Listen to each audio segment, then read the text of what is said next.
Welcome to the world of Anastasia, where we delve into the topics that matter. I'm your host, Anastasia, and this is my co-host, Daria, and today we're diving into the world of social media and the impact it has on body image.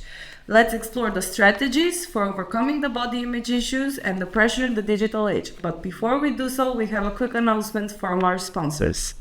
Hello, everybody! Hello! All of this project and this podcast is we need to stay grateful to Arpelia, the best association never created. You can see the address and you can follow in the social medias and you can take the number if you want more information. This is a representative for the association. He's an amazing man and a beautiful guy. It's perfect. So thank you for your attention and we continue with the podcast. Thank you. Thank you. So, social media has become an integral part of our daily lives, shaping how we view ourselves and others. From Instagram to TikTok, the images and narratives we encounter online often influence our perceptions of beauty and self-worth. But how does this constant exposure to curated content affect our mental well-being? So we have a quick question for our guests today. Have you ever felt the pressure to conform to certain beauty standards and after scrolling through social media? I think yes, because every time, especially when I was younger, to be honest, I was so younger that when I scrolled the TikTok, not the TikTok that was musical and stuff like that, Instagram and Facebook, I was just so jealous because all of the guys looking so good and I wanted to be like them. But at the end, that was so hard for me to do it, to try to make my body looking like this one. And I was so jealous because of that, and because of that I developed complexes and stuff like that. Yeah, I also agree on the young age because I was more influenced when I was younger and teenager. Nowadays, I could say that I'm less influenced because I developed more the positive image for my body, so I don't really care how the other looks. I try to improve my body. It depends on my genes and all this. So I also on Instagram and social media I follow pages where they represent kind of my body type and not a body that I could never reach because I don't have the genes. So yeah, that's my opinion. Thank you for sharing, Baidu. Yes, I have the same, especially in Instagram.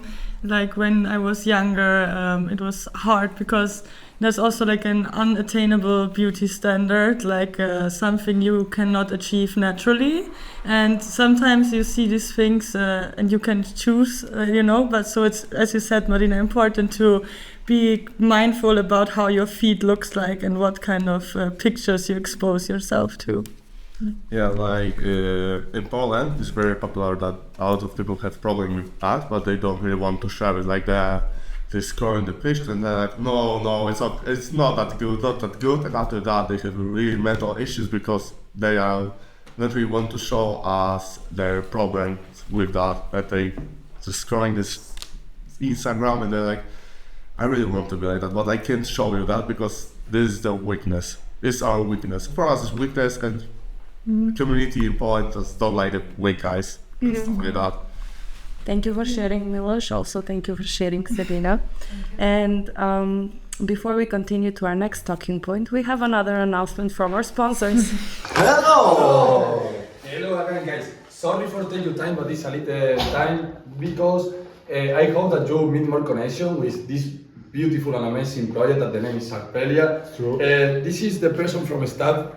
You can take social medias. Yeah, Instagram, Elena Instagram, Bobby, and Herman. Perfect. So if you want to take more connection with them, say pictures and meet with these marvelous people, you only need follow and set a message. I am for sure that they will try to answer to you and they can solve your problem. So He's thank you very guys. sexy. And see the beautiful hair that this man. He's very sexy. Oh, It's so sexy. Thank you. We continue with the podcast. Platforms like Instagram, TikTok, and Snapchat are flooded with images of idealized body types, promoting unrealistic beauty standards. But what impact does the portrayal of perfection have on our self-esteem and body image? So, dear guests, how do you think the portrayal of idealized body types on social media affects young people's perceptions of themselves?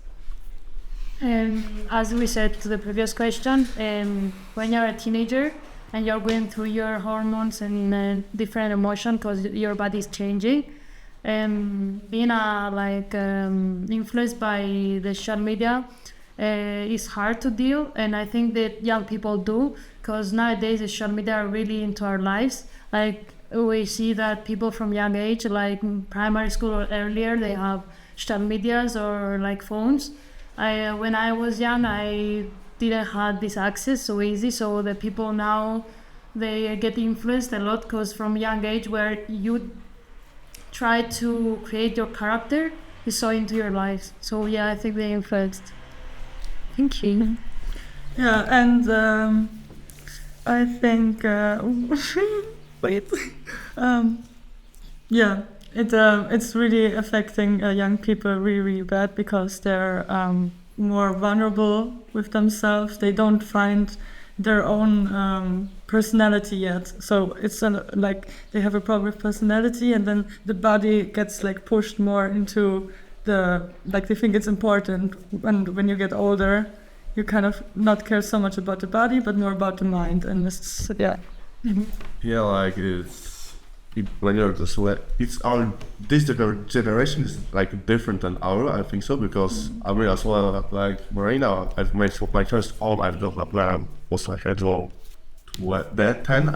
years old, but right now they're trying to the ties and guys try to be like the oldest one, like the stylist one, because they want to have their legs, and then that they think that if they will be looking like them, they will achieve every single thing. Like they want to be like them because they think it's very good. So in my opinion, it's affects really. It's not really good for the generation, because also you can see, especially in Holland, a lot of children are so right now not really. They're so not nice to the others. They're like trying to be someone that they don't really want to. They try to be like someone, but they don't really want to be that person because of the community. They're trying their best to do that, and it's not really good, to be honest.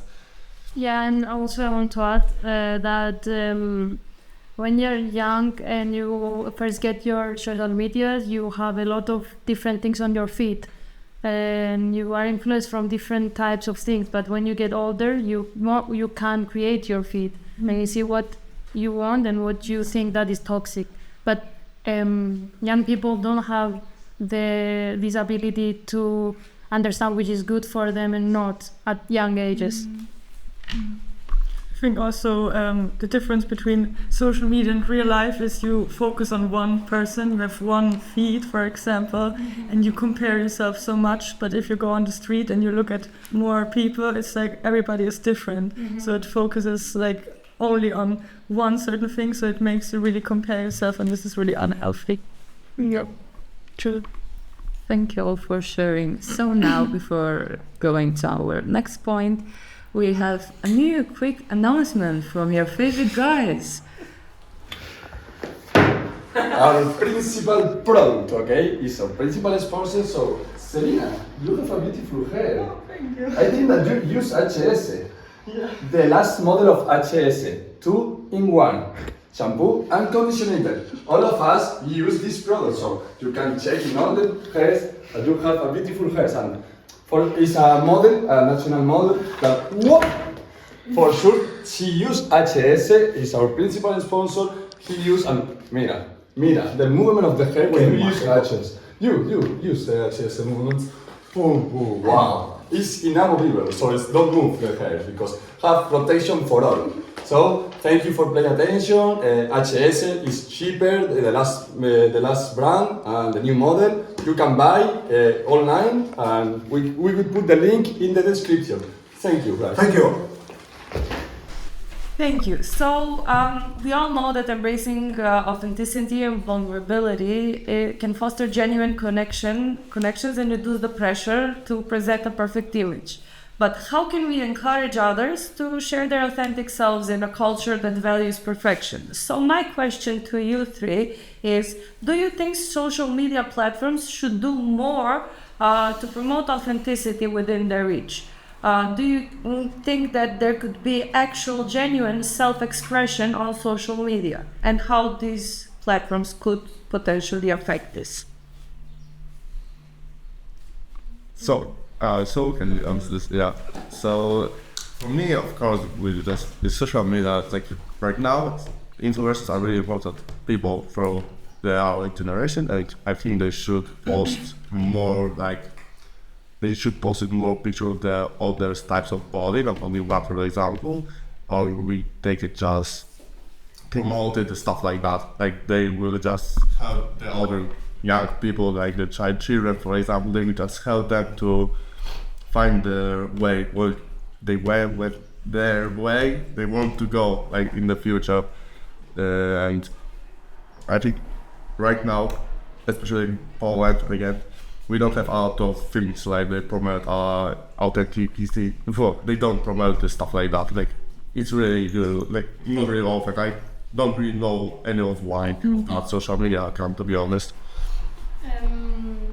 I think all these relate also on the trending each year and each decade. Like some years the trending was like big boobs, lips, so all this was promoted more. Now like you're more masculine, the woman can be more masculine, and I think it changes through the years. But of course, as people, we can take what we want and we don't want what we don't want. And it's also social media is a big part of capitalism, trade, and promoting like fashion. So it's not only about like the people, it's also about the money. So to like show authenticity means that they should stop promoting products and things that change your body. So this is a hard thing to change, and I think we should. I mean, nowadays, I guess some people show their real self. They're like people crying on Instagram. They don't really show only their good times. They're showing like their bad body days when they see it and they have like fat. And I think nowadays they're starting to show more authenticity than they used to. So we are in kind of a good point. Yeah. Thank you for sharing. Thank you. Yeah, I think so too. Like it's starting to change a bit more, but there's still like so many big influencers who, like, for example, take every brand deal just to, you know, get free stuff, and they promote things that are not healthy for young people. And they about the consumption, like they want to just let you buy a product, and you don't need it. Like a lot of young girls, they scroll for TikTok or something like, oh, I need this because I want to look like her. No, you don't. Like really, and in general, it focuses so much on body. Like it could also focus more on, for example, your skill set, like sharing your art, maybe sharing what you're good at. Like yeah. Well, speaking of things that are bad for you, another word from our sponsors. Hello again, guys. For saying goodbye, we invent a new drink. It's our brand, it's personality of us, and it's for put you energy all the time. This gives to you energy, and when you drink, you think that you have new movements for dance. So we will show these movements because I will drink. Tiago, take the drink. Woof.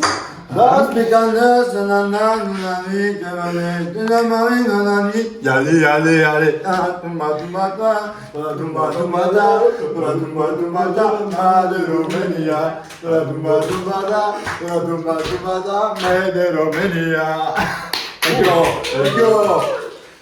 you for the podcast.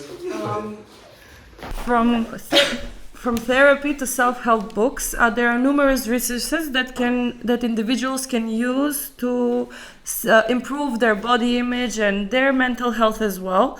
So both online and offline. So these resources need to be accessible. But let's say in your case, have you ever utilized any resources or tools to help improve your body image? Yes, so yeah, I think like focusing on your body neutrality, it really helps for meditating, for example, like doing a body scan meditation and really like being grateful for what your body can do and not focusing on the looks. And also journaling, for example, like really going into your mind, and just if you feel like sad, just like a 5 minute, like don't stop writing, write all that you can get off your chest, and then you feel so much lighter and it helps a lot. Yeah, as Selima said, I also use journaling and meditation in quarantine, especially. But I also I read some book. Also, I searched on internet when I had bad image for my body. I tried to overcome it by using nutrition things, treating myself better by eating better and working out. Also, that helped me a lot. And yeah, all these tools were the ones that helped me. Thank you for sharing. Okay, so when I was younger, because right now I don't really do that thing, because right now I like statement that I like my body and I don't really want to change anything. But when I was younger, especially, I prefer to sit and look into the mirror and tell myself what you want to do, how you want your body will look in the future, what you have to do with that, and how you can change it. And I just make it I feel better and better nowadays, like from the day per day, I feel it like better and better because I just get it. Like I've got a plan what I want to do with my body and myself. I understand. Thank you. So this concludes our discussion on navigating social media and the body image pressures that it can make with people. Remember, you're worthy just as you are, regardless of what you see on your feed. With that said, it's the final message from our sponsors, and that's it from us. Thank you for tuning in, and until next time, take care of yourself. Thank you. I love you. The best podcast. Thank you, Anastasia. You are welcome. Thank you for tuning into the world of Anastasia. Remember, always take care of yourself and love yourself. Bye. Bye.